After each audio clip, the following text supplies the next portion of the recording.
They say that you shouldn't get into the business of video games if you want to make money. Unfortunately, that only seems to be true if you're in the business of making games. If, however, you're in the business of selling games other people have made, well, you could be in line to turning an entire artistic medium into your own perpetual personal payday. It appears more and more that while the people who are actually responsible for the games we enjoy struggle to make ends meet, especially this year, the executives at the top, responsible mostly for taking those games we enjoy and making them worse, are basically helping them fucking selves. Aside from the ridiculous pay disparities that we have in the game industry, where executives are often ludicrously overpaid, especially in Activision and Electronic Arts, where respective CEOs Bobby Kotick and Android Wilson are listed as among America's most overpaid CEOs. Aside from all that, which is bad enough, these executives are constantly looking for ways to award themselves more money, whether they deserve it or not.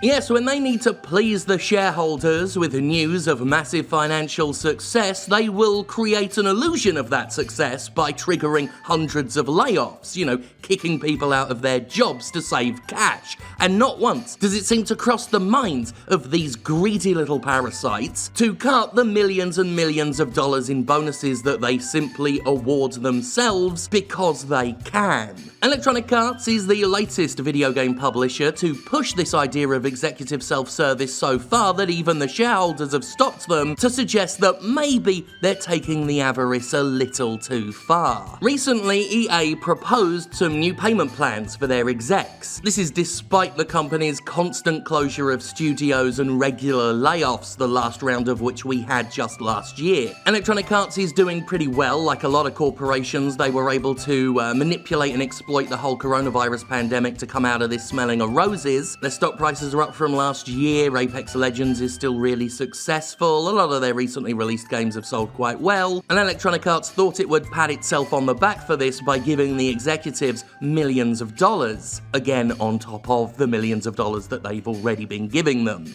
One main issue is that EA wants to give its executives stock awards, except it's already done that, and the initial stock awards haven't paid off yet, they've not vested. To put this in the most simple of terms, basically Electronic Arts' executives have already been given big bonuses, and they're waiting for those bonuses to pay off. But while they're waiting, they want more bonuses. Almost 171 million investors voted against this pay package, while 60 million voted in favour. Among the critics were Institutional Shareholder Services, who said, while recognising the need to retain top executives, debatable, investors may expect special awards to be relatively infrequent and may question executives receiving multiple special awards in a relatively short period of time. CTW Investment Group, meanwhile, said EA has gone too far in terms of executive pay, piling on exorbitant equity awards while paying multi-million-dollar bonuses following worker layoffs. The proxy does not discuss the company's rationale for granting these executives an additional special award on top of the one that is already outstanding.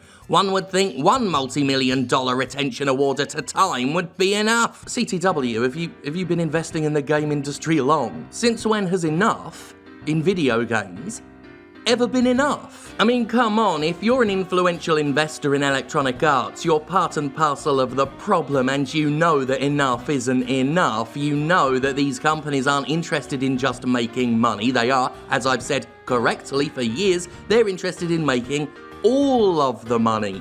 Every conceivable cent. To the point where some game projects struggle to get greenlit simply because they will be profitable. Yes, I said profitable. It's not about being profitable. It's not about making money. It's about making all of the money. It's about market domination. I mean, for fuck's sake, Andrew Wilson is one of the most overpaid CEOs in America. Bobby Kotick is one of the most overpaid CEOs in America, and he is a billionaire, and he is still raking in $40 million a year.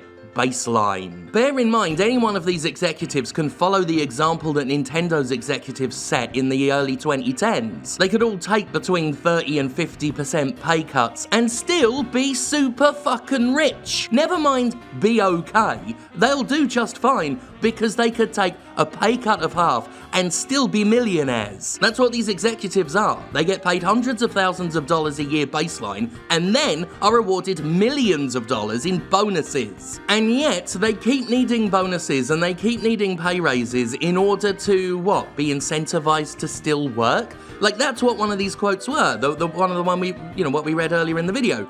Oh, we need to retain top executives by making sure we still give them bonuses.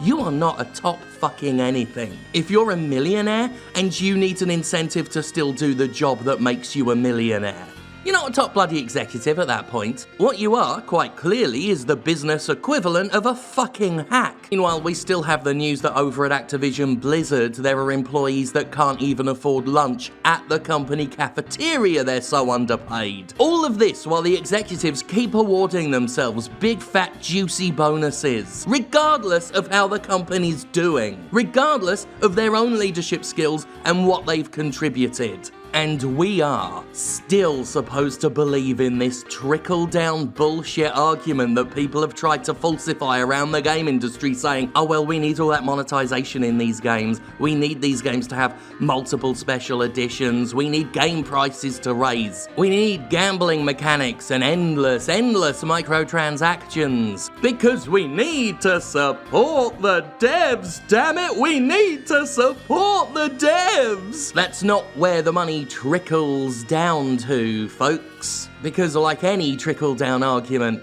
it's fucking bullshit. The vast majority of the money goes to people who already had money. You're not so much supporting the ground-level game developers as you are supporting an industrial oligarchy, which unfortunately is the reality of the fucking industry. I'm not here to make you feel bad about buying games, I'm here to make you feel bad for saying that I shouldn't complain about monetization in games because it supports the developers, when it ain't true. Financial success supports developers insofar as, if their games make the executives a shit ton of money and make the shareholders a shit ton of money, then we might see more of that game. But if the publisher ever needs to save some money, they're not going to dip into the shitloads of cash that they awarded themselves, they're going to dip into the workforce, the people who made the game that made the shitload of money. This isn't to say there aren't bonuses and awards in the game industry for developers, but buying microtransactions and DLC will not make rich people of those who worked on the game itself. That money goes to other people who have already taken the lion's share of the cash to begin with. At best, the people doing the creative heavy lifting get table scraps. At worst, they're unceremoniously laid off when game publishers decide they've extracted the maximum amount of value from them.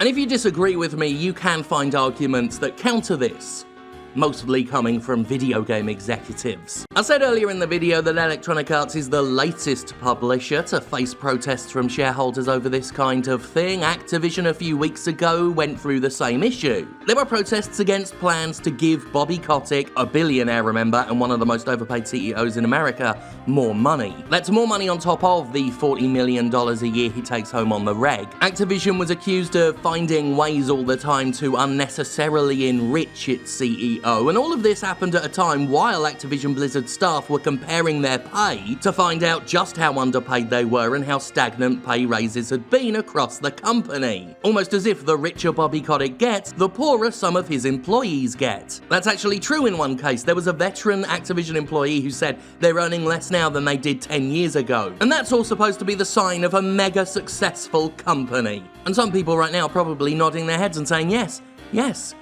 that is the sign of a successful company. If you can get away with paying your people less than you were before, and a business's only job is to make money, then yes, it's very successful and very normal, and that is one of the issues. This is normal, as I've said before. And as I've said before, what's normal is fucked up. And that's the very normal, very fucked up, so-called AAA video game industry for you. It's a racket. I mean, that's what it is. When we're looking at all the free-for-all money-grabbing bullshit we've seen in Marvel's Avengers, when we're looking at the tax avoidance and monetary self-rewarding that we see in some of these massive third-party companies, when we see the rampant abuse and promotion and protection of abusers at companies like Ubisoft and others, well, I don't know what you see, but I see a scam.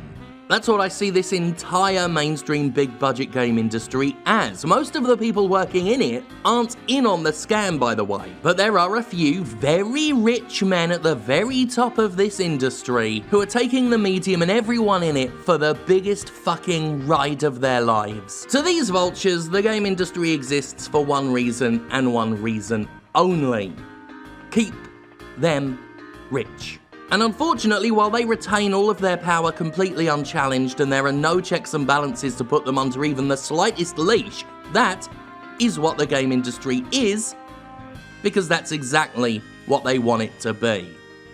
A fucking scam.